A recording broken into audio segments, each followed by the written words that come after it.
वंशी विभूषितकरान्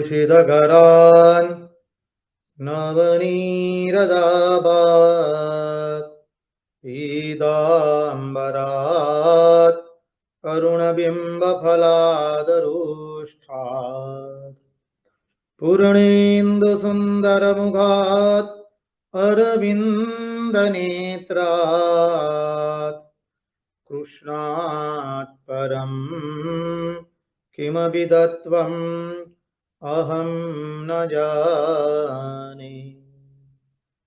कृष्णात् परं किमपि तत्त्वम् अहं न जाने। वृन्दावनेश्वरि तवैव पदारविन्दम् प्रेमामृतैकमकरन्द रसौगपूर्णम् हृदयपदं मधुपदे स्मरतापमुग्रम् निरवापयत् परमशीतलमाश्रयामि। निरवापयत् परमशीतलमाश्रयामि। स्वस्ति श्री गणेशाय नमः। श्री सरस्वत्यै नमः। श्री गुरुभ्यो नमः। नारायणं नमस्कृत्य नरं चैव नरोत्तमं देवीं सरस्वतीं व्यासं ततो जयमुदीरये। ॐ स्थापकाय च धर्मस्य सर्वधर्मस्वरूपिणे अवतारवरिष्ठाय रामकृष्णाय ते नमः। कृष्ण कन्हैया लाल की जय। भक्तवत्सल भगवान की जय। वृंदावन विहारी लाल की जय। भगवान श्री राम कृष्ण देव की जय। ओम नमो भगवते वासुदेवाय। नारायण नारायण नारायण नारायण। आइए तो हम श्रीमद् भागवत के सत्संग में अवगाहन करें।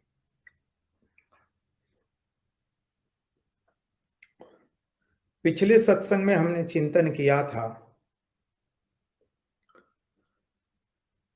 भगवान जब प्रकट हो गए ब्रह्मा जी के सामने तो भगवान ने ब्रह्मा जी से हाथ मिलाया है और भगवान ने कहा, ज्ञानम परम गुह्यम में यद विज्ञान समन्वितम सरहस्यम तदंगम च गृहाण गदितम मया। सरहस्यम तदंगम, इसका श्रीधर स्वामी ने अद्भुत अर्थ प्रकट किया है।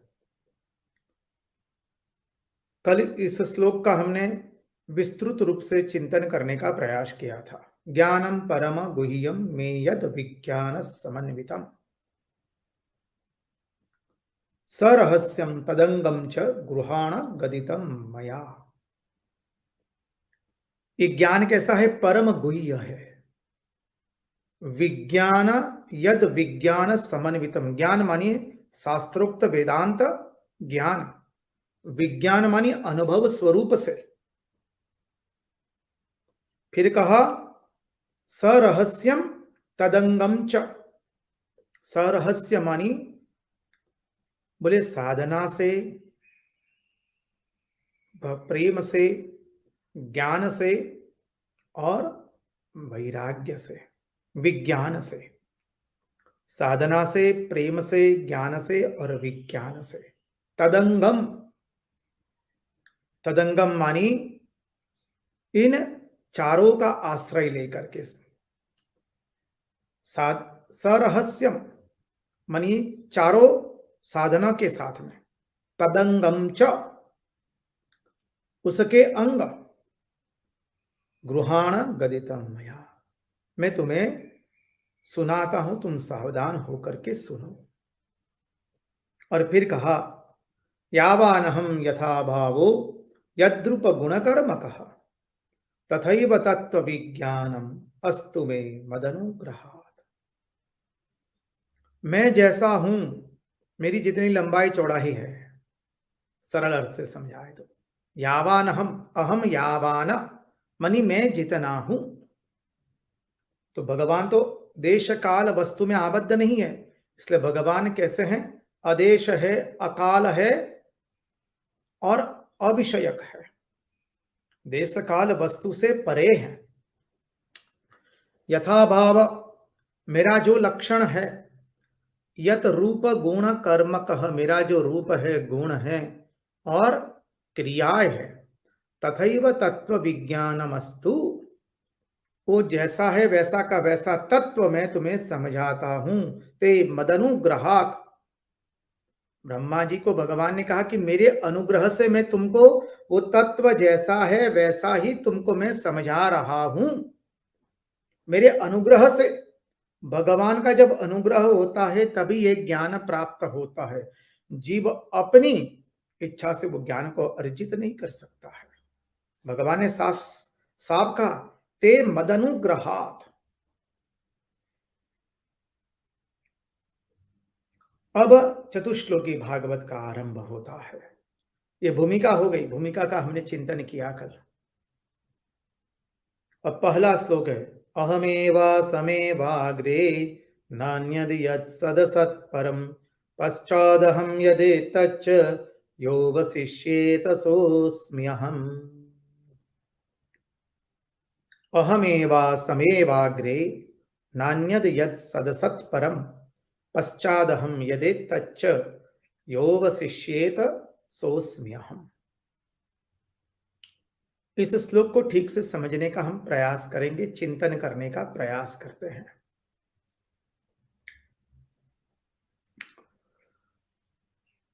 तो देखिए, पदच्छेद करने जाएंगे इस श्लोक का।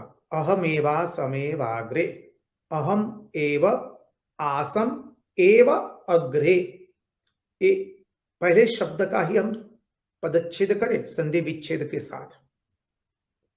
अहमेवा समेवाग्रे, अहम एव आसम एव अग्रे, अहमेवा समेवाग्रे।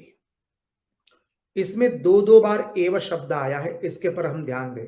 अहम एव आसम एव अग्रे, अहम एवा समेवाग्रे। नान्यद यद सदसत परम, न अन्यत सत असत परम, नान्यद यद सदसत परम पश्चादहम, पश्चात अहम यदे तच्च यत एतत् च यो वसिष्येत सोऽस्म्यहम्। यह अवशिष्येत, संधि विच्छेद करेंगे, यो वशिष्येत, यह अवशिष्येत, सह सोऽस्म्यहम्, मानी अस्मि अहम सोऽस्म्यहम्, सह अस्मि अहम सोऽस्म्यहम्। इस श्लोक का पदच्छेद और संधि विच्छेद के साथ शब्दार्थ करके देखेंगे तो इस श्लोक के गूढ़ार्थ का हम चिंतन कर पाएंगे। देखिए, भगवान इस श्लोक में सरल अर्थ से कह दे कि भाई इस श्लोक का भावार्थ क्या है, तो भगवान स्पष्ट रूप से भावार्थ करते हुए हमको कहते हैं कि इस सृष्टि के पहले केवल मैं ही मैं था, मेरे अतिरिक्त और कुछ भी नहीं था। इस सृष्टि के पहले केवल मैं ही मैं था और अंत में भी केवल मैं ही मैं रहने वाला हूं। जो शुरू में है वही अंत में है, तो फिर मध्य में क्या होगा? बोले वही होगा। अहमेवा समेवाग्रे, इस सृष्टि के पूर्व काल में केवल मैं ही मैं था और मेरे अतिरिक्त न स्थूल था न सूक्ष्म था, न तो दोनों का कारण अज्ञान था। सरल अर्थ से पहले श्लोक का भावार्थ समझे। इस श्रीमद् भागवत का प्रतिपाद्य विषय भी है और मूल सिद्धांत भी है। श्रीमद् भागवत के प्रथम स्कंद के प्रथम श्लोक जो है उसके साथ उसको पूरा तालमेल बैठेगा। इसलिए हमने श्रीमद् भागवत के प्रथम स्कंद का प्रथम श्लोक अत्यंत विस्तृत रूप से देखने का प्रयास किया था, क्योंकि आने वाले सभी तत्वार्थ में वही मुख्य तत्वार्थ है। यहां पर भी भगवान यही बात कह रहे हैं हमारे सामने। भगवान स्पष्ट रूप से कह रहे हैं कि इस सृष्टि के आरंभ में पूर्व काल में मैं ही मैं था, मेरे अतिरिक्त और न स्थूल था न सूक्ष्म था, न स्थूल था न सूक्ष्म था, न दोनों का अज्ञान था, न दोनों का कारण अज्ञान था।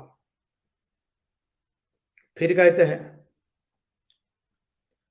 जहां यह सृष्टि नहीं है वहां मैं ही मैं हूं, और जब इस सृष्टि के रूप में तुमको जो कुछ भी प्रतीत हो रहा है वह मैं ही मैं हूं।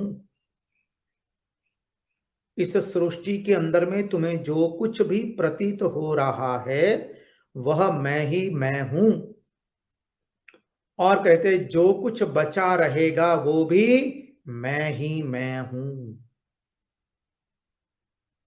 पहले श्लोक का अनुवाद ठीक से समझ ले। इस सृष्टि के पूर्व केवल मैं ही मैं था। एक एक लाइन एक एक पंक्ति ठीक से समझने का प्रयास करेंगे हम सब लोग मिल करके। इस सृष्टि के पूर्व में केवल मैं ही मैं था, केवल मैं ही मैं था सृष्टि के पूर्व, और कुछ नहीं था। इस सृष्टि के पूर्व में केवल मैं ही मैं था। इसके पहले सत भी नहीं था, असत भी नहीं, आकाश भी नहीं, वायु भी नहीं, कुछ भी नहीं था। जो हम अनेकों बार चिंतन कर चुके हैं नासदीय सुक्त का। नासदासिन्नो सदासित् तदानीं नासिदनो नासिद्रजो नो व्योमापरो यत् किमावरीवः कुहकस्य सरमन्नभः किमासिद्रहनं गभीरम्। नासदीय सुक्त उसी का हिंदी अनुवाद है। इसके पहले सत भी नहीं था, ना सदासिन्नो सदासित तदानीं नासिद्रजो नो व्योमा परो यत्। इसके पहले सत भी नहीं था, असत भी नहीं, आकाश भी नहीं, वायु भी नहीं, कुछ भी नहीं था। इसलिए भगवान यहां पर कह रहे हैं सृष्टि के पूर्व काल में केवल मैं ही मैं था और कुछ नहीं। पूर्व काल में मैं ही मैं था मानी सृष्टि बनी ही नहीं थी। सृष्टि बनी नहीं थी तो किस दृष्टि से देखें तो कहते हैं देश काल निमित्त से पहले, बियॉन्ड टाइम स्पेस कॉजेशन।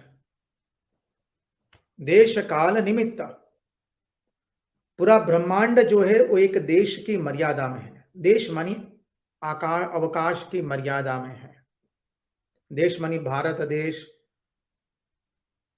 अन्यान्य जो देश है उस दृष्टि से बात नहीं करनी है। देश मानी जहां अवकाश है। शब्द को समझने का प्रयास करना होगा। देश काल, काल मानी समय, भूतकाल वर्तमान काल और भविष्य काल। आगे आएगा बिंदु। हम लोग काल की गणना किए हैं क्षण से लेकर के कल्प पर्यंत तक, समझिए। तो उसकी मर्यादा से भी परे भूतकाल वर्तमान काल और भविष्य काल की मर्यादा से परे और कार्य कारण संबंध से भी परे, कॉजेशन मानी निमित्त। कार्य कारण संबंध हम चिंतन कर चुके हैं। दूध में से दही बना तो दूध बना कारण, दही बना कार्य।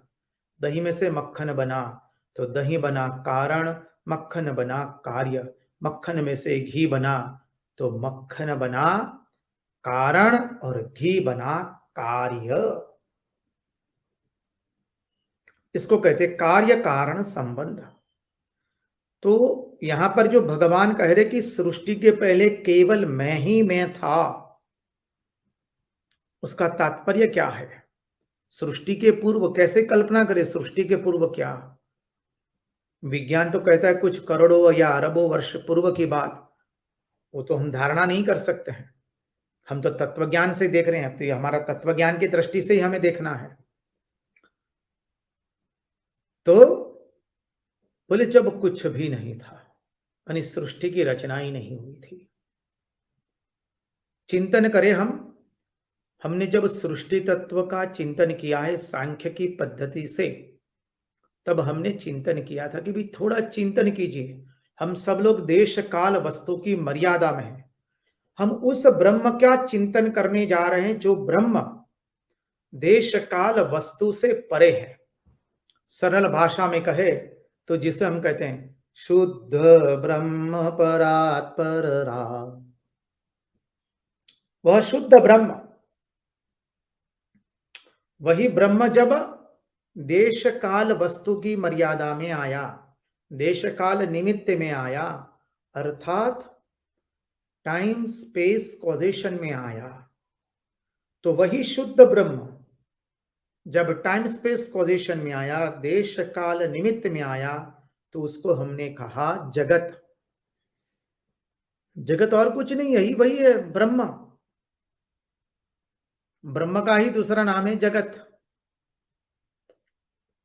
स्वामी विवेकानंद अपने ज्ञान योग में बहुत सुंदर समझाते इस सिद्धांत को। और देखिए स्वामी विवेकानंद ने ज्ञान योग के अंदर में अनेक सारे आचार्यों की जो तत्वज्ञान और सृष्टि की जो प्रणाली है, उसका हमको एक कॉम्प्रिहेंसिव आइडिया दे दिया है। स्वामी विवेकानंद का यह अद्भुत योगदान रहा, अद्भुत अद्वितीय योगदान एक तरह से कह सकेंगे। वो सांख्य, अद्वैत, विशिष्टाद्वैत, शुद्धाद्वैत, द्वैताद्वैत, उस सब का एक इतना सुंदर कॉम्प्रिहेंसिव आइडिया हमको दे रहे हैं। उसी के मुताबिक हम चिंतन करेंगे तो ये चिंतन हमें अत्यंत सरल पड़ेगा कि सृष्टि के पूर्व काल में केवल मैं ही मैं था, मानी when there was no creation at all, when there was equilibrium of what? Equilibrium of three gunas. ब्रह्मांड की रचना ही नहीं हुई है जब तीनों गुण की साम्य अवस्था है। उस साम्य अवस्था में क्षोभ उत्पन्न होता है, तीन गुण की साम्य अवस्था में क्षोभ उत्पन्न होता है, तब सृष्टि का आरंभ होता है। तो ये तो साम्य अवस्था के परे की बात है, मानी उस अवस्था का, मानी ब्रह्मांड की ही रचना नहीं हुई, पृथ्वी की नहीं, केवल समस्त ब्रह्मांड की। न सूर्य है, न चंद्र है, न तारे है, न ग्रह है, न नक्षत्र है, न कुछ भी है। सृष्टि के पूर्व केवल मैं ही मैं था। अब आप कहेंगे कितने में थे? अरे वो एक ही है। देश काल निमित्त से परे जो होता है वो अनंत ही होता है, अनादि अनंत। जो अनादि होता है वो अनंत होता है, ध्यान में रखे। इसलिए कहा कि सृष्टि के पूर्व काल में केवल मैं ही मैं था, अर्थात वही शुद्ध ब्रह्म अथवा ब्रह्म कहिए। फिर कहते हैं मेरे अतिरिक्त दूसरा कोई नहीं था, मेरे अतिरिक्त न स्थूल था न सूक्ष्म था, न दोनों का कारण अज्ञान था। मेरे अतिरिक्त मानी ब्रह्म के अतिरिक्त, यहां हम परमात्मा शब्द नहीं बोल सकते हैं, भगवान शब्द भी नहीं बोल सकते हैं। हम सृष्टि तत्व में चिंतन कर चुके हैं। परमात्मा किसे कहेंगे और भगवान किसे कहेंगे और ब्रह्म किसे कहते हैं, और ब्रह्म परमात्मा एवं भगवान एक ही है, वो भी हमने देखा है। परंतु जब तत्वज्ञान की दृष्टि से इसका चिंतन कर रहे हैं तो हमें मन में यह याद रखना पड़ेगा, यहां आप केवल ब्रह्म शब्द का ही प्रयोग कर सकते हैं, कि ना कि वो कोई पुल्लिंग है, ना कोई स्त्रीलिंग है, ना क्या है। तो वो बियॉन्ड टाइम स्पेस कॉजेशन, देश काल निमित्त से परे है, उसके ऊपर है। बोले उसके पहले न स्थूल था, तब बोले मेरे अतिरिक्त न स्थूल था न सूक्ष्म था। स्थूल क्या है? ये जगत। और सूक्ष्म क्या है? परमात्मा, ब्रह्म। सूक्ष्म में से स्थूल निकलता है। ये जगत जो है वो स्थूल है, तो जगत निकला कहां से? ये स्थूल है, तो सूक्ष्म में से निकला, तो सूक्ष्म क्या है? परमात्मा। तो परमात्मा हो गए सूक्ष्म और जगत हो गया स्थूल। Gross and subtle, फाइनर and gross, what ever you से। तो कहते हैं मेरे अतिरिक्त न स्थूल था न सूक्ष्म था, न सूक्ष्म था न स्थूल था न सूक्ष्म, न तो दोनों का कारण अज्ञान था। दोनों का कारण जो अज्ञान है वो भी नहीं था। माने ये जगत जो है वो अज्ञान के कारण दिखाई दे रहा है।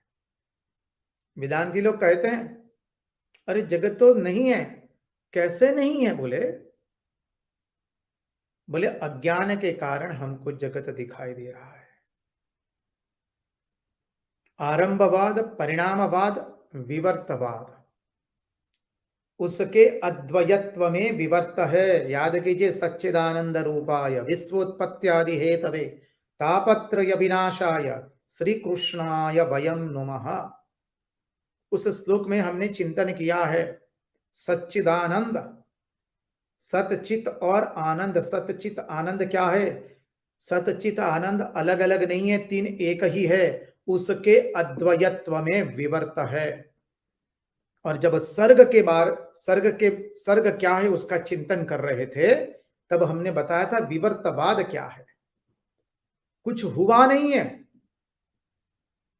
कुछ भी नहीं हुआ है, फिर भी हुआ है ऐसा मालूम पड़ता है, वो है विवर्त। तो बोले कहते हैं न स्थूल था न सूक्ष्म था, मेरे अतिरिक्त न स्थूल था न सूक्ष्म था, न तो दोनों का कारण अज्ञान, क्योंकि अज्ञान के कारण ही सृष्टि भासती है। तो बोले न सूक्ष्म था न स्थूल था न अज्ञान था, इसलिए मानी जगत नहीं था। फिर कहते हैं जहां यह सृष्टि नहीं है वहां मैं ही मैं हूं। मानी जहां जगत नहीं है, जगत नहीं मानी देश काल निमित्त से परे, जहां यह सृष्टि नहीं है वहां केवल मैं ही मैं हूं। और इस सृष्टि के रूप में जो कुछ प्रतीत हो रहा है वो भी केवल मैं ही मैं हूं। इस सृष्टि के रूप में जो कुछ प्रतीत हो रहा है, मानी सृष्टि के पहले भी मैं ही था। सृष्टि के रूप में जो कुछ प्रतीत हो रहा है वो केवल मैं ही मैं हूं। इस सृष्टि के रूप में क्या प्रतीत हो रहा है? कितने सारे तारे हैं, ग्रह है, नक्षत्र है, सूर्य चंद्र, तारे ग्रह नक्षत्र, गैलेक्सीज आफ्टर गैलेक्सीज। फिर पृथ्वी के ग्रह की बात करें तो पृथ्वी पर तो कितने सारे मनुष्य हैं, मनुष्यों में भी कितने सारे पुरुष है, कितनी सारे स्त्री है, कोई कोई इतर लिंग भी है। फिर बोले बालक है, तरुण है, युवान है, आधेड़ के है, वृद्ध है, फिर पशु है, कितने सारे हैं, चतुष्पाद वाले और बहुष्पाद वाले भी है। बोले पशु है, पक्षी है, कीट है, वनस्पति है, वृक्ष, लताएं, पुष्प, फल, क्या कहे, सरिता है, समुद्र है, पर्वत है, क्या नहीं है। सजीव निर्जीव जो कुछ भी मालूम पड़ रहा है वो केवल मैं ही मैं हूं। इस सृष्टि के पहले केवल मैं ही मैं था, इसलिए कहा अहमेवा समेवाग्रे। उस शब्द का पदच्छेद करे तो अहम एव आसम एव अग्रे। पहला जो एव है, अहम एव, वह एव क्या है, यहां पर भगवान कहते ही, आई एम दी ओनली, केवल मैं ही था, अहम एव, पहला एव, उसको हिंदी में कहेंगे तो ही, केवल मैं ही था, अहम एव आसम एव अग्रे। अभी दूसरा ये जो एव आया जो वो क्या, मैं ही था, आसम मानी था, फिर कहते एव, था ही था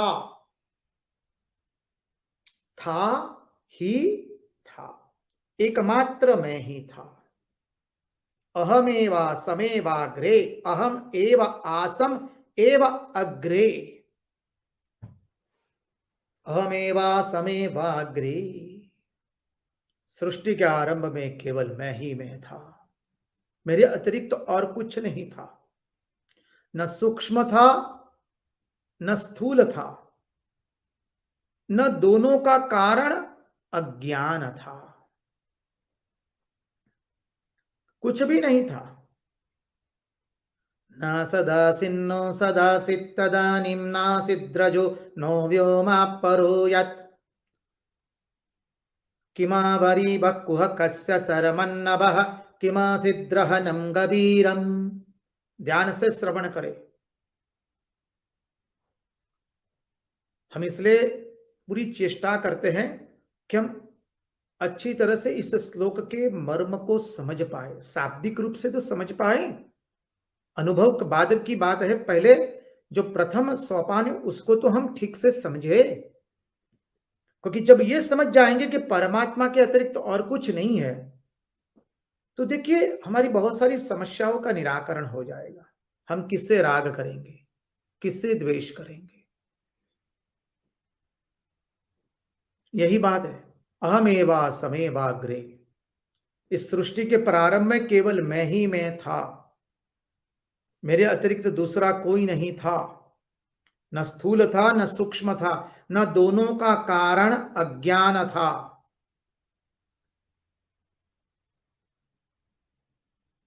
और कहते हैं यहां यह सृष्टि, और जहां यह सृष्टि नहीं है वहां मैं ही मैं हूं, जहां यह सृष्टि नहीं है मानी सर्जन के पहले भी वो, सर्जन के बाद जो प्रलय होता है, प्रलय के बाद जो बचा रहता है तो वही बचा रहेगा। भागवत का प्रतिपाद्य सिद्धांत, प्रतिपाद्य विषय, इस सृष्टि भगवान में से निकली है, भगवान में है और भगवान में विलीन हो जाएगी। ये भागवत का प्रतिपाद्य विषय भगवान में से निकली है, मानी एक ही ईश्वर, ईश्वर दो नहीं होते हैं, परमात्मा ब्रह्म, उसको के ब्रह्मेति परमात्मेति भगवानिति शब्दयते, तीनों एक ही है। तो सृष्टि एक ही है, ब्रह्म एक ही है, वही ब्रह्म फिर अनेक बनता है और फिर वही अनेक में से फिर वापस एक में आता है, क्योंकि यात्रा कहां से शुरू हुई, एक से शुरू हुई, फिर अनेक हुआ, फिर वापस क्या होगा, वापस एक में ही आना पड़ेगा। जहां से हम यात्रा का आरंभ करते हैं वहीं से फिर यात्रा की पूर्णाहुति भी करते हैं। तो यात्रा का आरंभ किया हमने, यानी ब्रह्म ने आरंभ किया, ब्रह्म एक था, एको हम बहुश्याम प्रजायेयम, मैं एक हूं उसका बहु बनूं, उसने संकल्प किया तो एक में से बहु बना, तो फिर वापस एक में आना पड़ेगा। Each and every motion is in a circular form, प्रत्येक गति वर्तुलाकार गति है। उस सिद्धांत को हम ध्यान में रखें। तो ब्रह्म एक था, उसमें से बहु बना, तो फिर वापस क्या बनेगा? वो एक बनेगा। बस इसलिए कहा कि सृष्टि के पहले केवल मैं ही मैं था। उसके पहले न स्थूल था, न सूक्ष्म था, न दोनों का कारण अज्ञान, कुछ भी नहीं था। जहां यह सृष्टि नहीं है वहां मैं ही मैं हूं। यानी प्रलय की बात कह दी। सर्जन के पहले तो वही थे, इवोल्यूशन के समय वही एकमात्र थे। इवन इन्वॉल्यूशन हुआ मानी प्रलय हुआ, उसके बाद प्रलय के बाद जो बचा रहता है वो केवल वही है। तो यहां जहां वह सृष्टि नहीं है वहां मैं ही मैं हूं। और इस सृष्टि के रूप में जो कुछ प्रतीत हो रहा है वो केवल मैं ही मैं हूं और कुछ भी नहीं। सृष्टि के रूप में जो कुछ भी प्रतीत हो रहा है, मनुष्य, पशु, पक्षी, कीट, लताएं, पुष्प, वृक्ष, सरिता, समुद्र, स्थावर, जंगम, जो कुछ भी कहना है। फिर कहते हैं और जो कुछ बचा रहेगा वह भी मैं ही मैं हूं। जो कुछ बचा रहेगा, प्रलय के बाद क्या बचा रहेगा? केवल ब्रह्म ही। इवोल्यूशन हुआ, सृष्टि का आरंभ हुई। आरंभ कहां से हुई? ब्रह्म।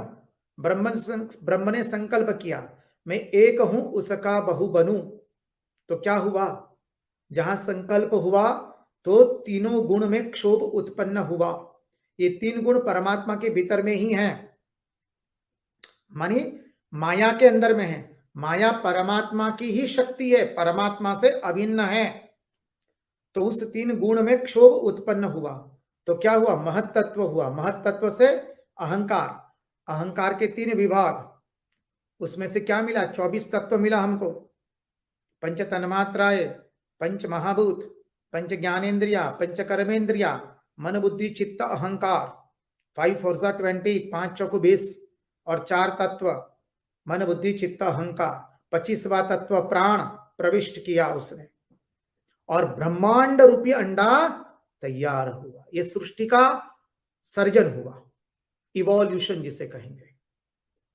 अब जब इन्वॉल्यूशन होगा, प्रलय होता तो क्या होता है? वही पद्धति फिर स्वामी विवेकानंद जो समझाते ज्ञान योग में, matter dissolves into liquid, liquid dissolves into gases, gases dissolves into heat vibration, heat vibration dissolves into Akash, and all attraction and repulsion dissolves into prana. Akash and prana both dissolve into mahatattva and mahatattva dissolves into purusha. महतत्व कहो, प्रकृति कहो, हिरण्य गर्भ कहो, जो कहना है कहिए आप लोग।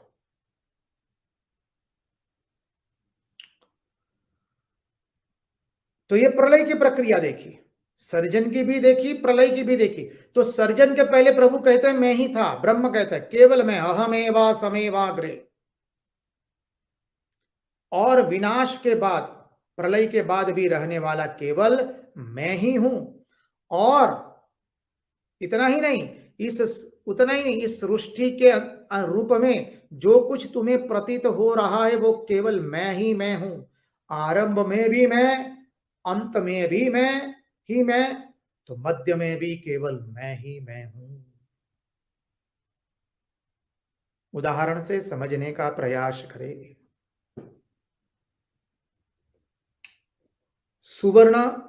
सुवर्ण से कुंडल बनाए, नथनी बनाई, करधनी बनाई, कंगन बनाए, मंगलसूत्र बनाया, हार बनाया, अंगूठी बनाई। ये सब बनाए कहां से? सुवर्ण से। ये सब बनने से पहले क्या था? तो कहते केवल सुवर्ण और कुछ नहीं।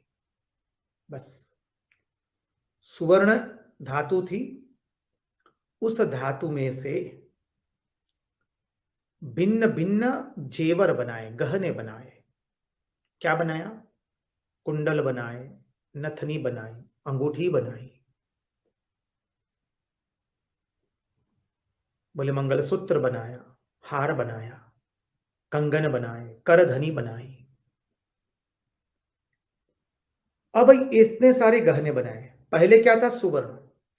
जब गहने बनाए, जेवर बनाए, तो क्या कहेंगे हम कि अभी यहां पर ये सुवर्ण नहीं है? जी ना, वो सुवर्ण ही है। कुंडल भी सुवर्ण, नथनी भी सुवर्ण, करधनी भी सुवर्ण, मंगलसूत्र भी सुवर्ण, हार भी सुवर्ण ही है, कंगन भी सुवर्ण ही, सब कुछ सुवर्ण ही है। और इन सब गहनों को सुनार के पास जाकर हम कह दे कि इन सबको पिघला दीजिए, तो अंत में रहेगा क्या? सुवर्ण ही रहेगी। तो पहले भी सुवर्ण, मध्य में भी सुवर्ण, अंत में भी केवल और केवल सुवर्ण ही रहा। जैसे मृत्तिका में से घड़े का निर्माण किया, पहले मृत्तिका ही थी, मृत्तिका में से घट बना, घड़ा बना, अरे मृत्तिका में से हमने तवा बनाया, चिमटा बनाया, समझिए, गिलास बनाया, भिन्न भिन्न दूसरे पात्र बनाए, मृत्तिका में से थाली बनाई, सकोरा बनाया,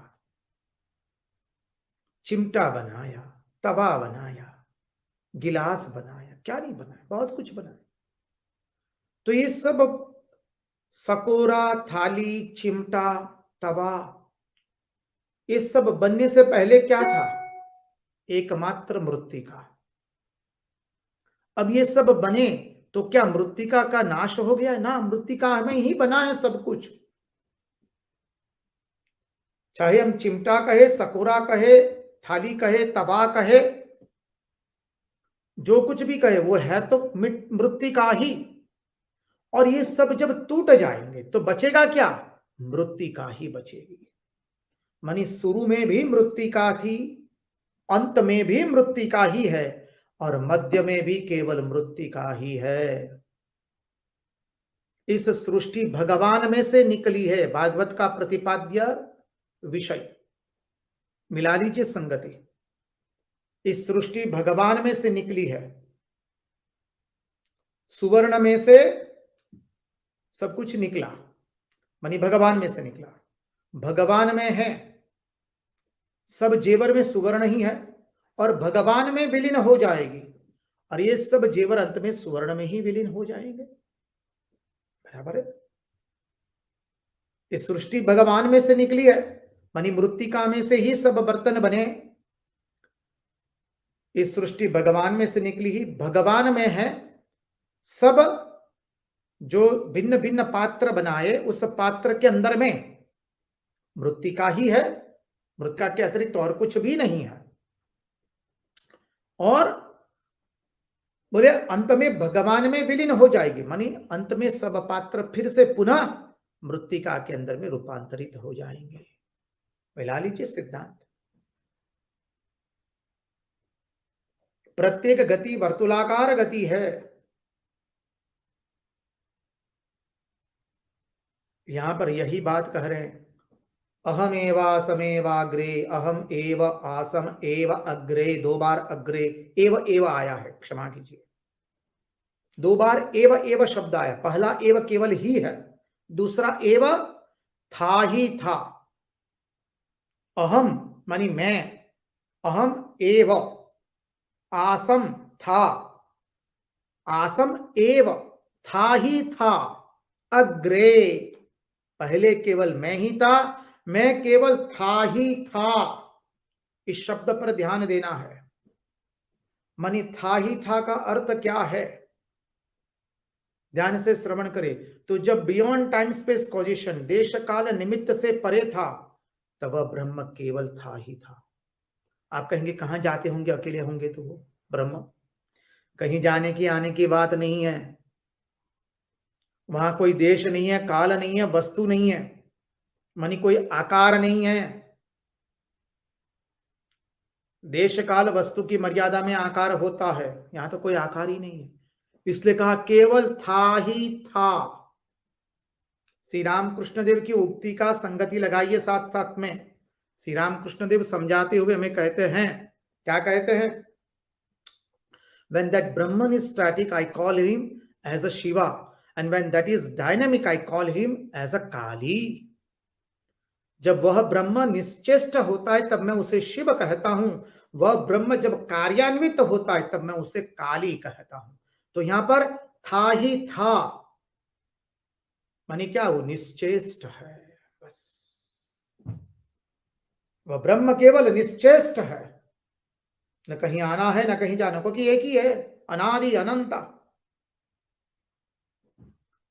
हर देश में तू, हर वेश में तू, तेरे नाम अनेक बस तू एक ही है। सागर से उठा बादल बनकर, बादल से गिरा जल होकर, फिर नहर बना नदिया गहरी, तेरे भिन्न प्रकार तू एक ही है। हर देश में तू, हर वेश में तू, तेरे नाम अनेक बस तू एक ही है। यह रंग भूमि विश्वधरा, हर खेल में मेल में बस तू ही तू है। क्या सुंदर भजन है। वही रंगदूत महाराज कहते, भर्यू जात्या प्रभु तारू अनुपम रूप है अवधूत। प्रभु जहां कहां भी देखा केवल तुम्हारा ही स्वरूप का हम देख रहे हैं। भर्यू जात्या प्रभु तारू अनुपम रूप है अवधूत, निराकारी निजे छाये बन्यो साकार तू अवधूत। आप निराकार है, क्योंकि ब्रह्म क्या है? देश काल वस्तु से परे है, उसको तो कोई आकार नहीं है। निराकारी निजेच्छाए, स्वयं की इच्छा से आप क्या बने? साकार तू अवधूत, साकार बने हैं। अरे भगवान का अवतरण हुआ, अवतरण हुआ, ये क्या हुआ? जगत बना वही भगवान का अवतार है। हमने चिंतन किया, ये सभी सिद्धांतों का हम चिंतन कर चुके हैं पिछले 1.5 साल में, भिन्न भिन्न रूप से, गुणार्थ से भी और ऊपर की दृष्टि से भी हम चिंतन कर चुके हैं। एक तरह से ये पुनरावर्तन है, लेकिन ये सिद्धांत इतना मधुर है कि जितनी बार उसको देखो, जितना उसमें प्रवेश है हम, उतना ही मधुर मधुर लगता है। और भगवान के महिमा हम गुणगान गाए और अदद हो जाते हैं। बस जितनी बार इसका चिंतन करते हैं हमें लगता है कि और नया नया कुछ प्राप्त हो रहा है। यही है शास्त्र की महिमा। शास्त्र के अंदर में गुणार्थ में जितने जाएंगे उतना सब समय कुछ न कुछ नया नया हमें प्राप्त होगा। इसलिए भगवत पाद ने कहा, वेदो नित्यम अधीयताम, शास्त्र का अध्ययन प्रत्येक दिन करना चाहिए। तो मूल बात पर आ जाए, अहमेवा समेवाग्रे नान्यद यद सदसत परम। अभी इसके ऊपर चिंतन करें। अहमेवा समेवाग्रे नान्यद यद सदसत परम। कहते हैं, देखिए, जब सृष्टि के पहले केवल मैं ही था, अग्र माने पहले, जब नाम रूप और क्रियात्मक सृष्टि का प्रागट्य नहीं हुआ था, जब नाम रूप क्रियात्मक सृष्टि का प्रागट्य नहीं हुआ था, मानी अधिभूत रूप से सृष्टि का निर्माण नहीं हुआ था। उतना ही नहीं, जब अधिदैव के रूप से भी सृष्टि की स्फुरणा नहीं हुई थी, तब ये समझ लीजिए, अधिभूत रूप से तो नहीं, अधिदैव रूप से भी नहीं, कुछ भी नहीं। अधिदैव रूप से सृष्टि की स्फुरणा भी नहीं हुई थी, यानी सबसे पहले। अर्थात जब हम सुषुप्ति में से बोले जागृत में आते हैं, यानी क्या होता है? सुषुप्ति से भी अंतरंग, स्वप्न से भी अंतरंग, और जागृत से भी अंतरंग, तीनों से अंतरंग, जागृत से भी अंतरंग, स्वप्न से भी अंतरंग और सुषुप्ति से भी अंतरंग। तब अर्थात देश के अग्रभाग में, काल के अग्रभाग में और विषय के अग्रभाग में, अर्थात जब विषय रूपी कोई आकार ही नहीं लिया था, उसके भी पहले, बहुत कुछ पहले, तो कहते हैं विषयों में आकार प्रकट नहीं हुए थे। आकार रहित सत्ता में, जहां देश नहीं है, देश मानी जहां पर विभाग होता है, विभाग मानी अंतराल के, अंतरंग बहिरंग के अंतराल के भेद से रहित। देश में भाग होता है अंतराल एवं बहिरंग, बहिरंग, अंतरंग एवं बहिरंग, ये भाग होगा। जहां देश आएगा वहां दो भाग होगा, अंतरंग एवं बहिरंग। तो कहा कि अंतरंग एवं बहिरंग के अंतराल के भेद से रहित देश में, जहां भीतर और बाहर कुछ है ही नहीं, सरल भाषा में भाषांतर करे तो जहां भीतर और बाहर कुछ भी नहीं है, अंतरंग बहिरंग के अंतराल के भेद से रहित देश में, फिर काल से रहित। तो काल का विभाजन हम जानते हैं, क्षण से लेकर कल्प पर्यंत। हमने चिंतन किया है सृष्टि तत्व के समय भी, कल्प क्या है। संक्षिप्त में देखने का प्रयास करें तो जो 4 युग है, कलयुग, द्वापर युग, नीचे से शुरू करें तो कलयुग, द्वापर युग, त्रेता युग, सतयुग, ऊपर से आए तो सतयुग, त्रेता युग, द्वापर युग एवं कलयुग। कलयुग के 4,32,000 वर्ष, मानव वर्ष की बात करें तो द्वापर के 8,64,000, त्रेता के 12,96,000, सतयुग के 17,28,000, सबको जोड़ देंगे तो 43,20,000 वर्ष मिलेंगे। ऐसे जब 71 बार, इसको कहते जो 43,20,000 मानव वर्ष हुए, वो एक चतुर्युगी हुई। ऐसा 71 बार होगा तब एक मनवंतर होता है।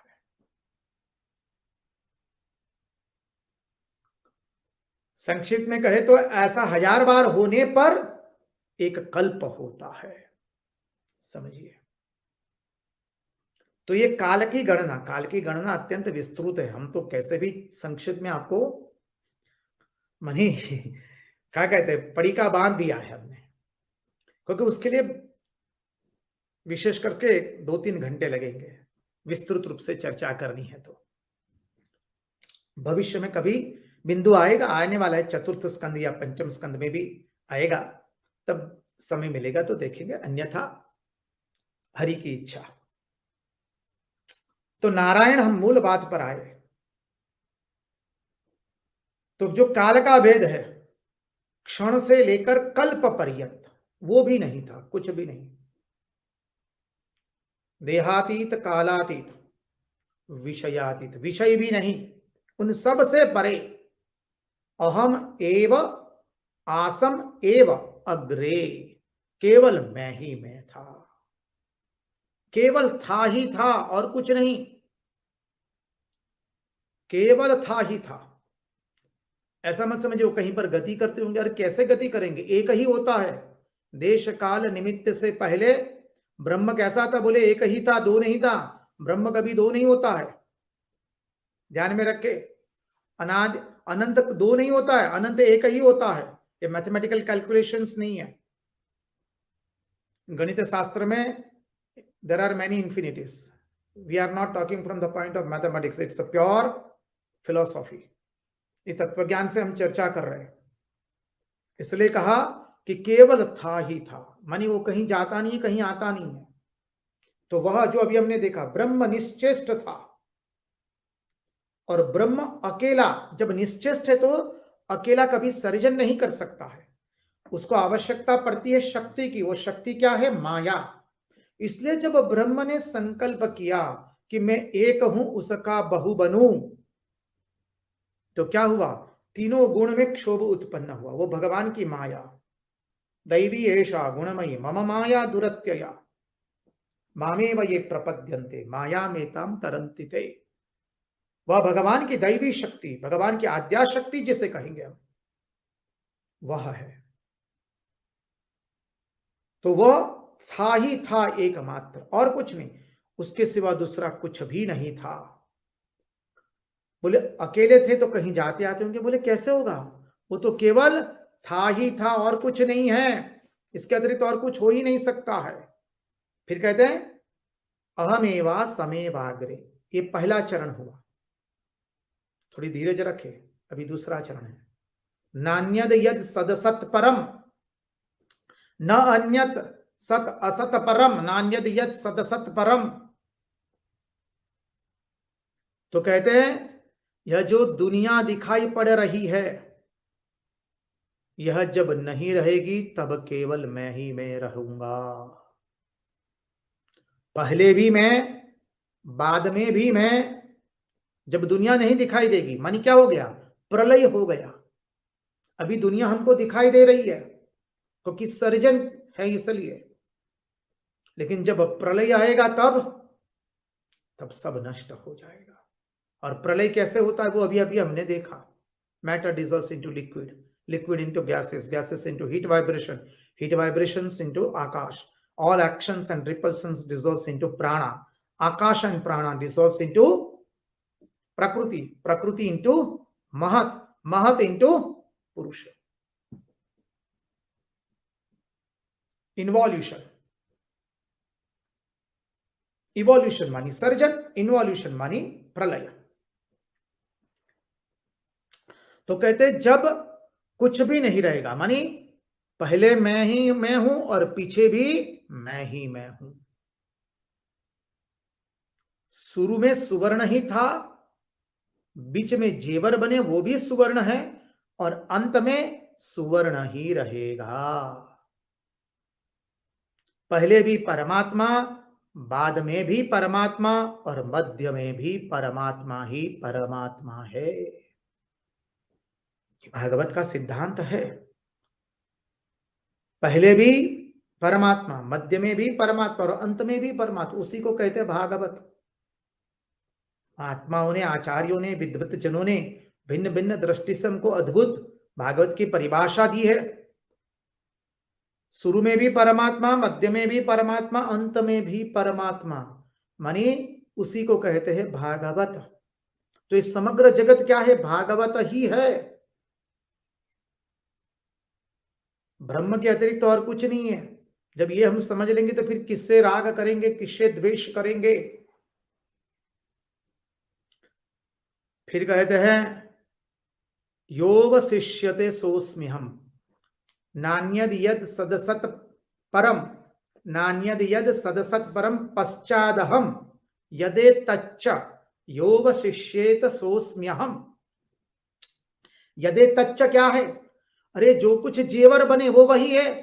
यदे तच्च य एतत् च, यदे तच्च। तो कहते ये जो जेवर बने, यदे तच्च, जेवर बने वो परमात्मा ही है, सुवर्ण ही है।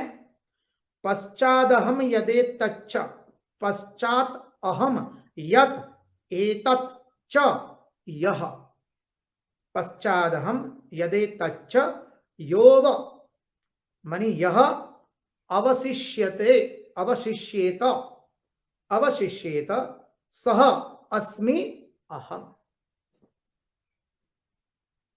अर्थात बोले अंत में भी सर्जन के बाद प्रलय होता है, तो प्रलय के अंत में जो बचा रहता है वो केवल मैं ही मैं हूं, मेरे अतिरिक्त और कुछ भी नहीं है।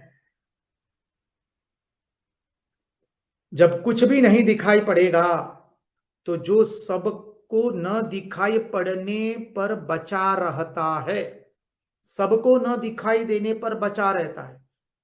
ब्रह्म ये चर्म चक्षु से नहीं दिखाई देता है, ब्रह्म तो अनुभूति की वस्तु है। इसलिए कहा जब यह नहीं दिखाई पड़ेगा, योवशिष्येत सोऽस्म्यहम्, अर्थात जब यह नहीं दिखाई पड़ेगा तब जो कुछ बचा रहेगा, अर्थात जो सबको न दिखाई पड़े वह बचा रहता है, वह कौन है? वह मैं हूं, माने वही ब्रह्म, वही परमात्मा।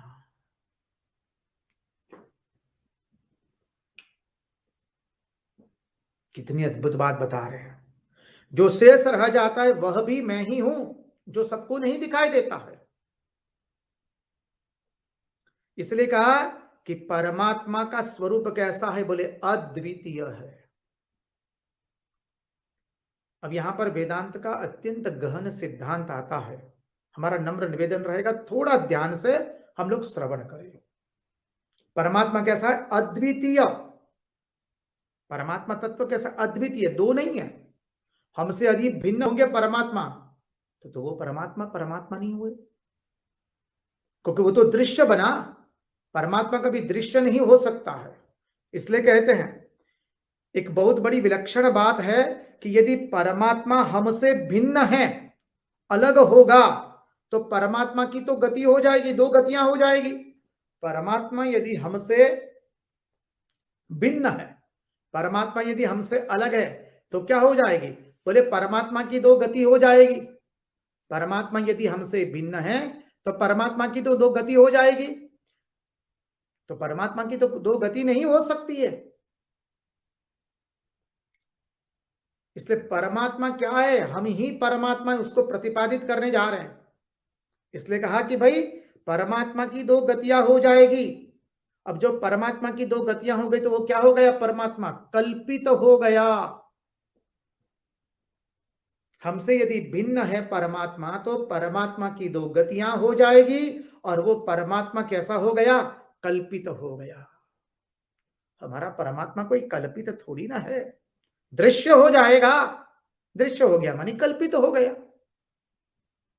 इसलिए कहा अपने से भिन्न रूप में ही परमात्मा का साक्षात्कार नहीं होता है, अपने से अभिन्न के रूप में परमात्मा का साक्षात्कार होता है। परमात्मा का साक्षात्कार अपने से भिन्न के रूप में नहीं होता है। परमात्मा का साक्षात्कार अपने से अभिन्न के रूप में होता है। तत्वमसि उश्वेत केतो त्वत्वमसि अहम ब्रह्मास्मि। इसलिए कहा अपने आप के रूप में होगा परमात्मा का साक्षात्कार, तब चैतन्य होगा।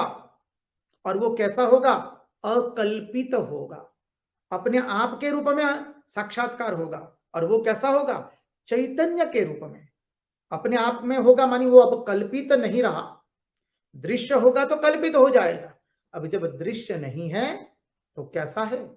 अकल्पित है। इसलिए अपने आप के रूप में परमात्मा का अनुभव होगा।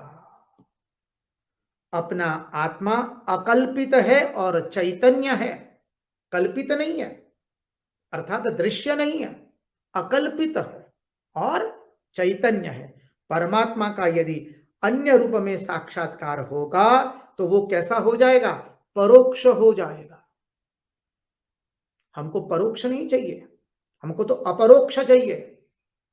प्रकरण ग्रंथ लिखा है भगवद पाद ने, अपरोक्षानुभूति। इसलिए कहा कि परमात्मा का साक्षात्कार हमको तो परोक्ष रूप में नहीं करना है, अपरोक्ष के रूप में करना है। इसलिए परमात्मा यदि अन्य के रूप में परमात्मा का अन्य के रूप में साक्षात्कार होता है तो परमात्मा तो परोक्ष हो गया और कल्पित हो गया, और फिर वह प्रत्यक्ष हो गया और दृश्य हो गया। कल्पित हुआ मानी दृश्य हुआ मानी परोक्ष हुआ, मानी प्रत्यक्ष हुआ। इसलिए महात्मा लोग समझाते हुए कहते हैं प्रत्यक चैतन्य भेद से, प्रत्यक चैतन्य भेद से अभेद चैतन्य भेद, संधि विच्छेद करनी पड़ेगी। प्रत्यक्ष चैतन्य अभेद, प्रत्यक चैतन्य भेद। चैतन्य कैसा है? अभेद है, भेद नहीं है। इसलिए प्रत्यक चैतन्य भेद से ही परमात्मा का साक्षात्कार होता है। अन्य होने पर वो जड़ हो गया। यदि परमात्मा अन्य है तो क्या हो गया? जड़ हो गया। परमात्मा जड़ नहीं है, वो तो चेतन है। जड़ हो गया, कल्पित हो गया। लेकिन स्व होने पर बोले वो कल्पित नहीं है, जड़ नहीं है, दृश्य नहीं है। स्व होने पर वो क्या हो गया? चैतन्य हो गया, अकल्पित हो गया। यह वेदांत शास्त्र का गूढ़ रहस्य है। महात्मा लोग पुनः पुनः दोनों हाथ उठा करके बोलते हैं, यह वेदांत शास्त्र का गूढ़ रहस्य है। इसलिए अहम पद से उसका वर्णन किया गया। अहमेवा, जहां जहां पर भगवान, अभी देखिए संगति लगा लीजिए, जहां जहां भगवान श्री कृष्ण अहम शब्द का प्रयोग करते हैं गीता के अंदर में, वो इस दृष्टि से करते हैं। संगति मिलानी पड़ेगी आपको। ऐसा मत समझिए कि श्री कृष्ण जैसे अपना मैं बोल रहे हैं। हम जहां खड़े होते हैं वहां से परमात्मा को तुलना करते हैं। इसलिए बुद्धि को सूक्ष्म बनानी पड़ती है।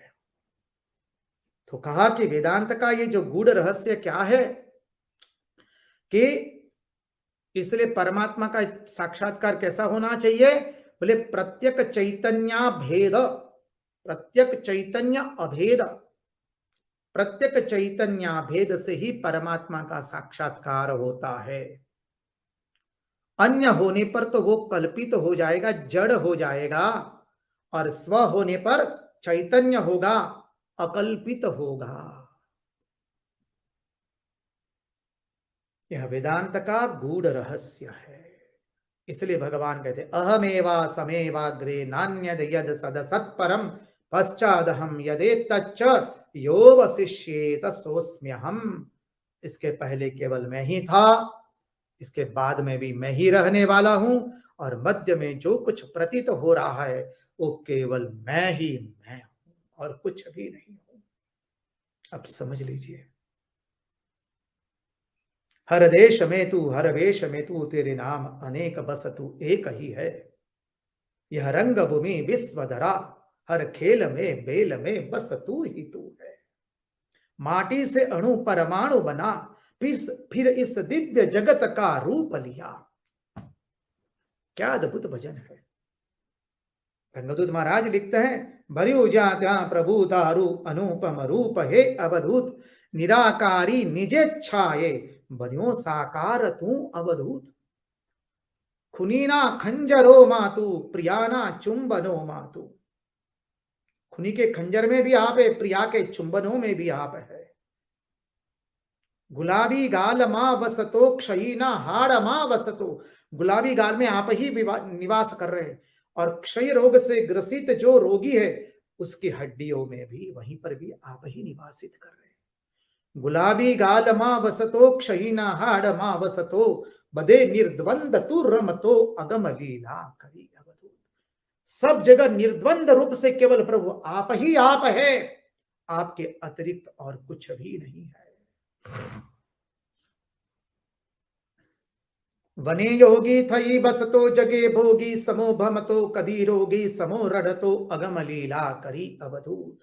वन में योगी की तरह भी आप ही है, जगत में भोगी की तरह भी आप ही है प्रभु। वने योगी थई बसतो, जगे भोगी समो भमतो, कदी रोगी समो रढ़तो। कभी रोगी की तरह कहारने वाले भी प्रभु आप ही है।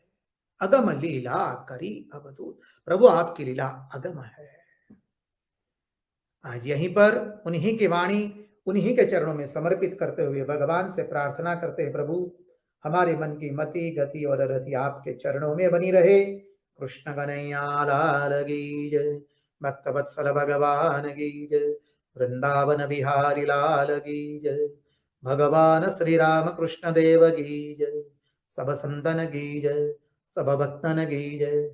ओम नमः पार्वती पदये हर हर महादेव हर। जय जय श्री राधे, जय जय श्री राधे, जय जय श्री राधे। सबको जय राम कृष्ण, जय श्री कृष्ण।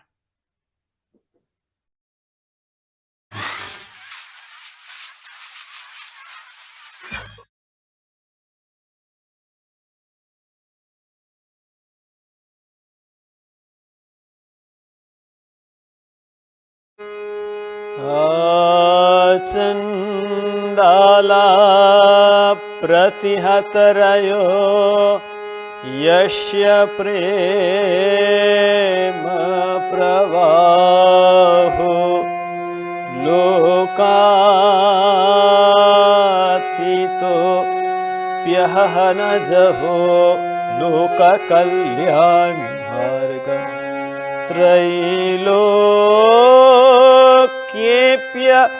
प्रतिमा महिमा जानकी प्राण बंधो त्रैलोक्येऽप्य प्रतिमा महिमा जानकी प्राण बंधो भक्त्या ज्ञानं वृतवरवपु सीताया योहि राम भक्त्या ज्ञानं वृतवरवपु सीताया योहि राम। सबसे पहले भगवान श्री राम कृष्ण देव, माँ शारदा देवी, स्वामी विवेकानंद एवं भगवान श्री रामचंद्र के चरणों में प्रणाम निवेदन करता हूँ। यहाँ के बड़े महाराज परम पूजनीय श्रीमद स्वामी निखिलेश्वर जी महाराज, यहाँ के सन्यासी ब्रह्मचारी और आप सभी के चरणों में प्रणाम निवेदन करता हूँ, क्योंकि आपके सभी के हृदय में भगवान श्री रामचंद्र उमा जानकी विराजमान है। हम सब मिलकर राम संकीर्तन करेंगे। राम सिया राम जय जय राम। आप सभी से अनुरोध है, आप सब लोग मेरे साथ दोहराइए। राम सिया राम जय जय राम। राम सिया राम जय जय। हो मंगल भवन अमंगल हारी द्रवहु सुदशरथ अजिर बिहारी। राम सिया राम जय जय राम। राम हो जनक सुता जग जननी जानकी अतिशय प्रिय करुणा निधान की। राम सिया राम जय जय राम। राम हो ताके जुगपद कमल मनावो जासु कृपा निर्मल मति पावो। राम सिया राम जय जय राम। राम हो रघुकुल रीति सदा चली आई प्राण जाय पर बचन न जाई। राम सिया राम जय जय राम।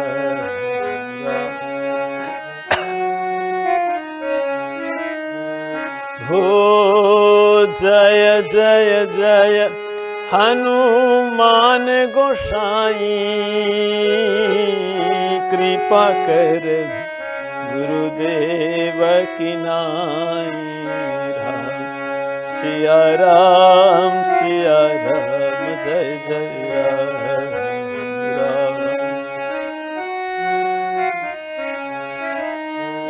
हो सिया नाममय सब जग जानी, करहु प्रणाम जोरी जुग पानी। सिया राम जय जय राम राम, सिया राम जय जय राम राम, सिया राम जय जय राम। हम चर्चा कर रहे थे कि भगवान राम लक्ष्मण सीता निषाद राजगुह गंगा के किनारे आए हैं और केवट को भगवान श्री राम कह रहे, मागी नावन केवटवाना कही तुम्हारे मर्म में जाना। केवट ने कहा कि मैं आपका मर्म जानता हूँ। क्या मर्म जानता हूँ? कि आपके चरण धूलि में कुछ ऐसी महिमा है कि वो एक पत्थर पर पड़ी थी, नारी हो गई। अब मुझे डर लग रहा है कि मेरी नाव है तो पत्थर से भी नरम चीज लकड़ी की है, उसमें तुम्हारी जो चरण धूलि गिर जाए और नाव नारी बन जाए तो मेरी तो बहुत दिक्कत हो जाएगी, क्योंकि यही प्रतिपालु सब परिवार। ये नाव है तो मेरा जो परिवार का प्रतिपालन हो रहा है। नाव नारी हो जाएगी तो समस्या हो जाएगी। तो भगवान ने कहा क्या चाहते हो? मैं आपका चरण धो देना चाहता हूँ, लेकिन ये चरण धोने की बात आपको कहनी पड़ेगी, क्योंकि गंगा पर आपको जाना है, गरज आपको है, मुझे नहीं है। आप जो बोलेंगे कि मुझे गंगा पर जाना है, तुम मेरा चरण धो दो, तो मैं चरण धोकर आपको नाव में बिठा सकता हूँ। यहाँ भगवान हंस रहे। ये जो केवट का जो प्रेम है, यहाँ कहते सुनी केवट के बेन प्रेम लपेटे अटपटे बिहसे करुणा एन चित ही जानकी लखन तन। भगवान श्री राम लक्ष्मण की और सीता की ओर देख के खूब हंस रहे। अरे भगवान को हंसते देखकर माँ सीता और लक्ष्मण को भी आनंद हो रहा है। यहाँ कहते भगवान कहते कृपा सिंधु बोले मुस्काई, सोई करू जे तब नाव न जाए। तुम वैसा करो तुम्हारी नाव न जाए। केवट ने ऐसी बात नहीं, आपको बोलना पड़ेगा कि मेरा चरण धो दो तभी काम होगा। भगवान ने कहा बेगु आनु जल पाए पखारू, होत विलंब उतार ही पारू। भगवान श्री राम के जल्दी जल्दी जाओ, पानी ले आओ, मेरा चरण धो दो। यहाँ कहते तुलसीदास जी बहुत बढ़िया बात कहते, जासु नाम सुमिरत एक बारा, जासु नाम सुमिरत एक बारा, उतर ही नर भव सिंधु अपारा, उतर ही नर भव सिंधु अपारा। जासु नाम सुमिरत एक बारा, जासु नाम सुमिरत एक बारा, सोई कृपालु के वट ही निहोरा, सोई कृपालु के वट ही निहोरा। जेहि जगु कियति हु पगहु ते थोरा, जेहि जगु कियति हु पगहु ते थोरा, सोई कृपाल के वट ही निहोरा, सोई कृपालु के वट निहोरा। तुलसीदास जी बहुत बढ़िया बात बताते हैं कि जासु नाम सुमिरत एक बारा, उतर ही नर भव सिंधु अपारा। कोई भगवान का एक बार भी नाम करेगा ना, क्या होगा? उतर ही नर भव सिंधु, भव सिंधु पार हो जाएगा। वही भगवान सोई कृपालु केवट ही निहोरा। वो भगवान श्री राम केवट के पास मांग रहे, क्या मांग रहे? और कह रहे मेरा चरण धो दो। जिसके चरण में, यहाँ कहते जय जगु कियत्यु पगहु ते थोरा। भगवान श्री राम जब वामन अवतार में आए थे तो उसने एक पैर में पूरा पृथ्वी को नाप लिया था। तो देखिए वही भगवान श्री राम केवट को कह रहा है कि तुम मेरा चरण धो दो। यहाँ कहते सोई कृपालु केवट ही निहोरा, जय जगु कियत्यु पगहु ते थोरा। जिसने 3 पैर में पूरा जगत को नाप लिया था, वही भगवान केवट को कह रहे मेरा चरण धो दो। और यहाँ कहते हैं कि केवट को इतना आनंद हुआ, इतना आनंद हुआ। वो घर में दौड़ के गया कि पात्र दो।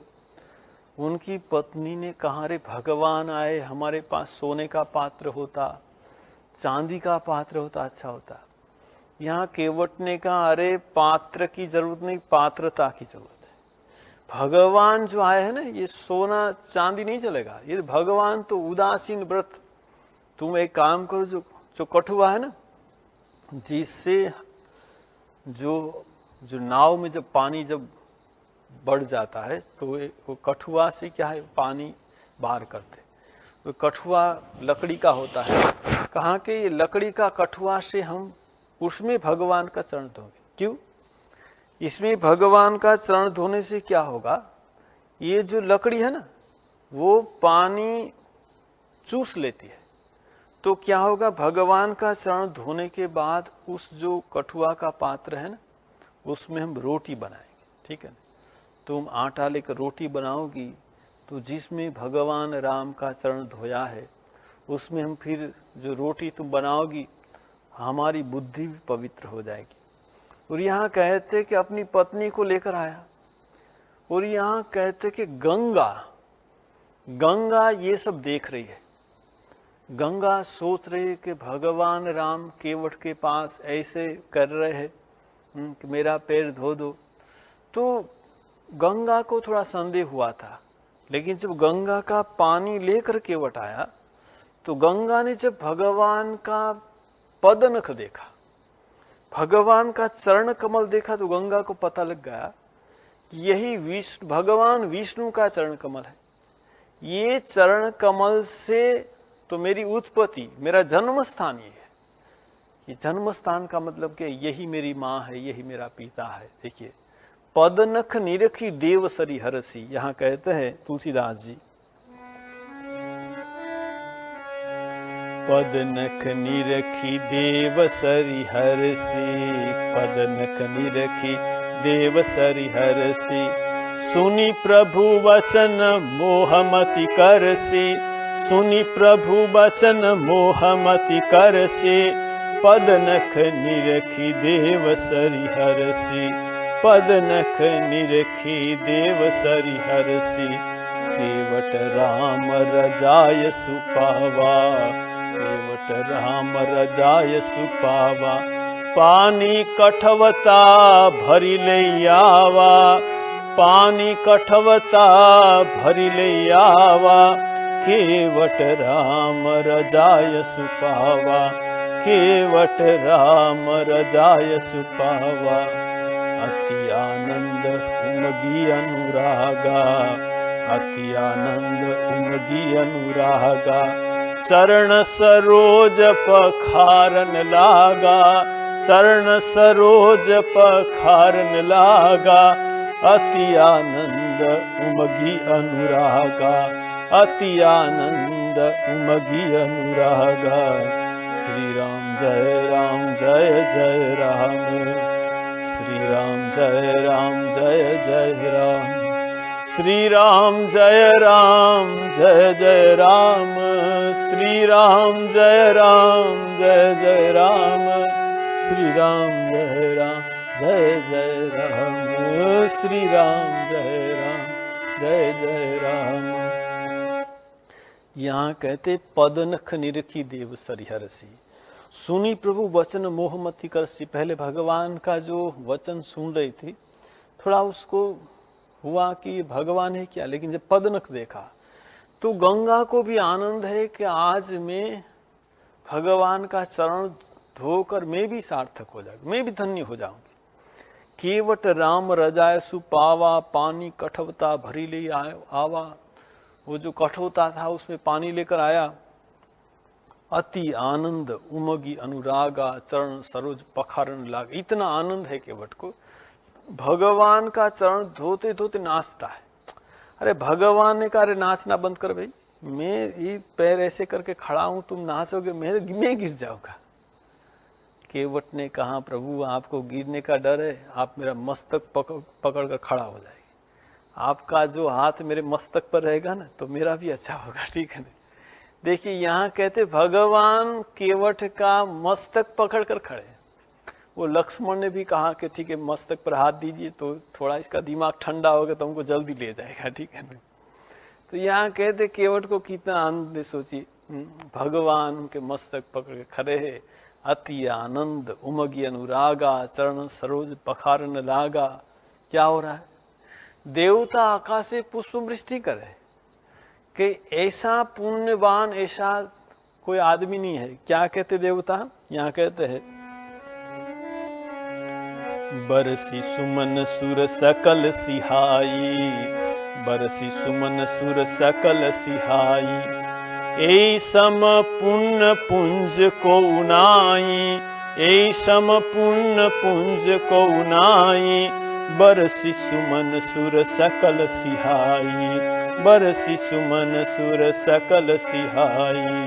श्री राम जय राम जय जय राम, श्री राम जय राम जय जय राम। बरसी सुमन सुर सकल सिहाई, ऐ सम पुण्य पुंज को उनाई। ऐसा पुण्यशाली कोई नहीं है, देवता कह रहे। यहाँ के भगवान का चरण तो धो दिया।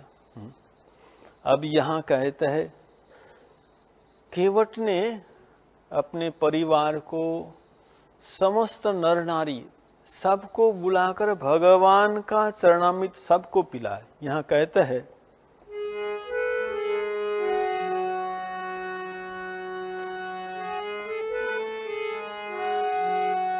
पद पखारी जलपान करी, आपु सहित परिवार, पितर पार करी प्रभु ही पुनि, मुदित गयं लेहि पार।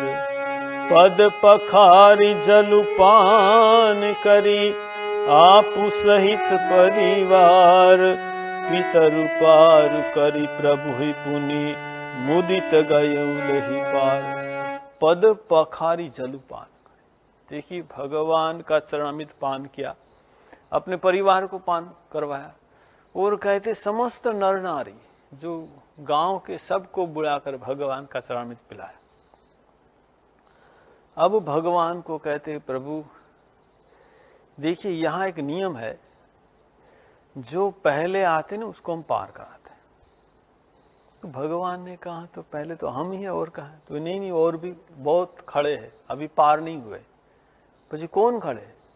अरे मेरा पितृपुरुष है ना, अभी भी वो भवसागर पार नहीं हुए, वो अभी भी खड़े, उसका तर्पण नहीं हुआ, कोई तर्पण करने के लिए आ ही नहीं रहा है। तो देखिए आप तो वशिष्ठ मुनि के आश्रम में गए थे, वेद शास्त्र पढ़ाए, तर्पण का मंत्र पढ़ाए। एक काम कीजिए, आप और लक्ष्मण मिलकर तर्पण का मंत्र बोलिए, मैं और मेरी पत्नी पितृ का तर्पण करेंगे।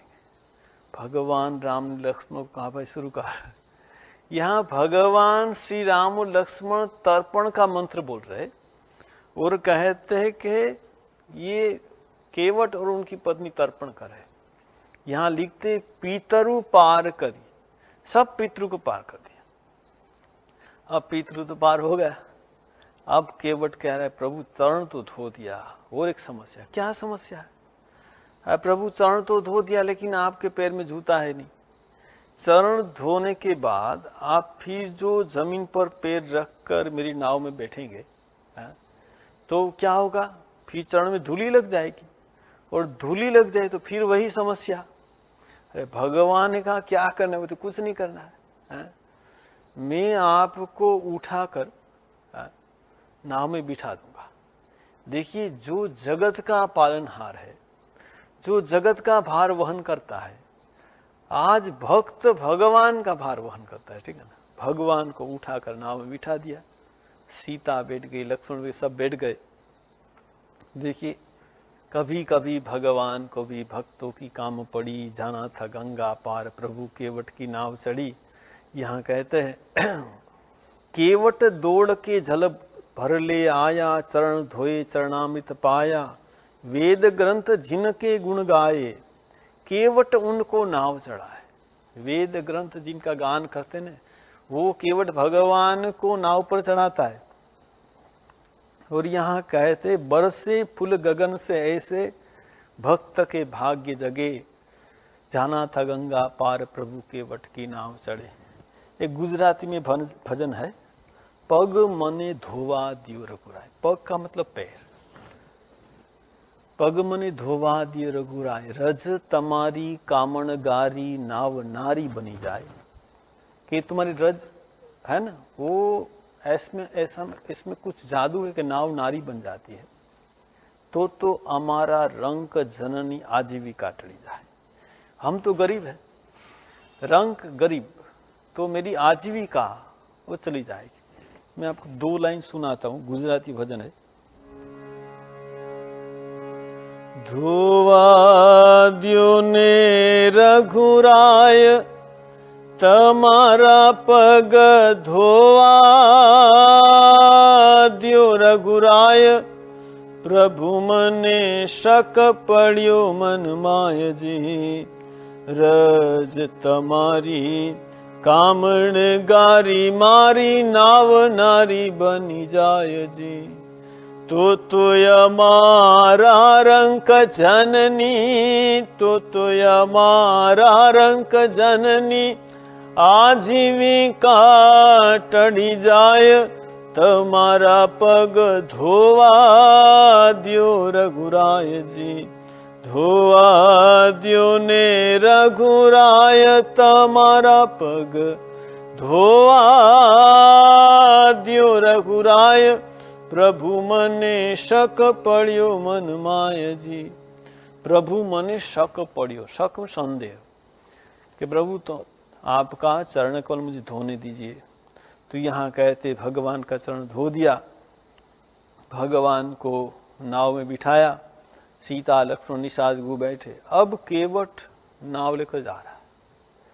केवट सोच रहा है कि उस पार जाने से तो भगवान उतर जाएंगे, एक काम करते भगवान को बीच में ही घुमाते, तो क्या ज्यादा देर रह पाएंगे।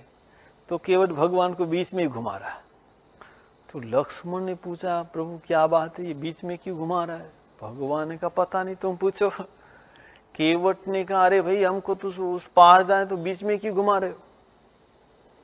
तो केवट ने कहा आपको जल्दी क्या है बोलिए। तो मैंने सुना है आपके पास 14 साल का समय है, 14 साल वन में रहना है आपको, है तो कोई काम तो है नहीं वन में, है। अरे ये देखिए नौका विहार हो रहा है, मैंने तो आपको बोला है पैसा भी नहीं लूंगा।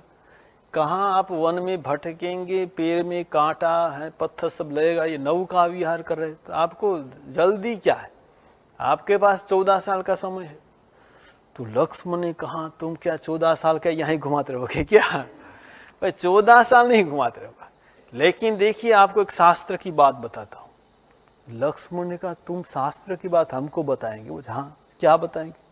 देखिए मैंने सुना है कि मनुष्य जन्म पाने से पहले 84 लाख योनि में जन्म लेना पड़ता है, बाद में मनुष्य होता है। ये जो मेरे सामने भगवान बैठे ना, मुझे 84 लाख बार घुमाया, ठीक है ना। कभी कुछ क्या सब जीव जंतु, ये कछुआ बछुआ होकर आज मनुष्य जन्म मिला। अच्छा भगवान ने मुझे 84 लाख बार घुमाया, मैंने कितनी बार घुमाया? भगवान राम ने लक्ष्मण का चुप करके बैठ बना और घूमना पड़ेगा, ठीक है ना। लक्ष्मण चुप करके बैठ गया, जो भी है थोड़ी देर घुमाने के बाद उसको इस पार जब उतारा, यहाँ कहते भगवान को जब उतारा ना, यहाँ कहते हैं उतरी ठाढ़ भरी सुर सरी रेता, उतरी ठाढ़ भरी सुर सरी रेता, सिय रामु गृह लखन समेता, सिय रामु गृह लखन समेता, केवट उतरी दंडवत किन्ना, केवट उतरी दंडवत किन्ना, प्रभु सा कुछ एहि नहीं कछु दीना, प्रभु सा कुछ एहि नहीं कछु दीना, पियहिय की सिय जान निहारी, पियहिय की सिय जान निहारी, मनि मुदरी मन मुदित उतारी, मनि मुदरी मन मुदित उतारी। श्री राम जय राम जय जय राम, श्री राम जय राम जय जय राम, श्री राम जय राम जय जय राम, श्री राम जय राम जय जय राम, श्री राम जय राम जय जय राम, श्री राम जय राम जय जय राम। उतरी ठाढ़ सुरसरी रेता। जो रेती थी ना, बालू थी, भगवान राम उतरे। सिय राम गृह लखन समेता, सीता राम गुह राजा, केवट उतरी दंडवत कीन्ना। देखिए, दंडवत प्रणाम किसको कहते पता है? जैसे दंड होता है ना, ऐसे सीधा गिरता है। हम लोग जो मंदिर में प्रणाम करते हैं, साष्टांग प्रणाम करते हैं, पहले हम बैठते हैं, बाद में सो जाते हैं। दंडवत का मतलब सीधा गिरना। यहाँ कहते कि केवट के मन में इतनी भक्ति थी, वो दंड के माफिक भगवान के चरण में गिर गया। आप ऐसा प्रयत्न मत कीजिए ना, सरबर फूट जाएगा, ठीक है ना। हम वो बैठ के साष्टांग प्रणाम करेंगे, ठीक है ना। यहाँ कहते केवट उतरी दंडवत कीन्ना, प्रभु ही सकुच ही नहीं कछु दीना। भगवान को संकोच हो रहा है, मैं कुछ दे नहीं पा रहा। देखिए, केवट ने तो पहले से बताया था मैं उतराई नहीं लूंगा, लेकिन भगवान को फिर भी इच्छा हो रही कुछ दे। यहाँ कहते पियस्य की ही, भगवान की जो मन की बात है, पिय सी की जान निहारी, मनि मुदरी मन मुदित तारी। कहते सीता ने भगवान राम की मन की बात जान ली। देखिए, सती स्त्री ऐसी होती है जो पति के मन की बात जानकर उसके मुताबिक काम करती है। आजकल भी बहुत स्त्री होती है, ठीक है, बोलने से भी नहीं सुनती है। आप लोगों की बात नहीं करता, लेकिन बात यह है, यहाँ देखिए भगवान राम की मन की बात सीता जान। जैसे हमने देखा श्री राम कृष्ण देव की भी मन की बात माँ शारदा देवी जान जाती थी। यहाँ कहते पिय ही की सी जान निहारी, मनि मुद्री मन मुदित। उसके हाथ में एक मुद्रिका थी, सीता ने वो मुद्रिका बाहर करके भगवान राम को दी, आप दे दीजिए। यहाँ कहते भगवान राम कहते हैं, कहु कृपाल लेहि उतराई, कहु कृपाल लेहि उतराई, केवट चरण गहे अकुलाई, केवट चरण गहे अकुलाई, कहु कृपाल लेहि उतराई, कहु कृपाल लेहि उतराई। भगवान राम ने कहा उतराई ले लो। केवट ने चरण पकड़ लिया, प्रभु मुझे कुछ नहीं चाहिए। ये चर्चा को हम फिर आगे बढ़ाएंगे। अभी सब मिलकर संकीर्तन करेंगे। आप सभी से अनुरोध है, आप लोग मेरे साथ संकीर्तन करें। हरे राम राम राम सीताराम राम राम, हरे राम राम राम सीताराम राम राम, हरे राम राम राम सीताराम राम राम, हरे राम राम राम सीताराम राम राम, हरे राम राम राम सीताराम राम राम, हरे राम राम राम सीताराम राम राम, हरे राम राम राम सीताराम राम राम, हरे राम राम राम सीताराम राम राम, हरे राम राम राम सीताराम राम राम, हरे राम राम राम सीताराम राम राम, हरे राम राम राम सीताराम राम राम। बोलो सियावर रामचंद्र जी की जय, पवन सुत हनुमान की जय, उमापति महादेव की जय, शारदावर राम कृष्ण की जय, सदगुरुदेव की जय। बोलो भाई सब संतन की जय, बोलो भाई सब भक्तन की जय। ओम नमः पार्वती पतये, हर हर महादेव हर।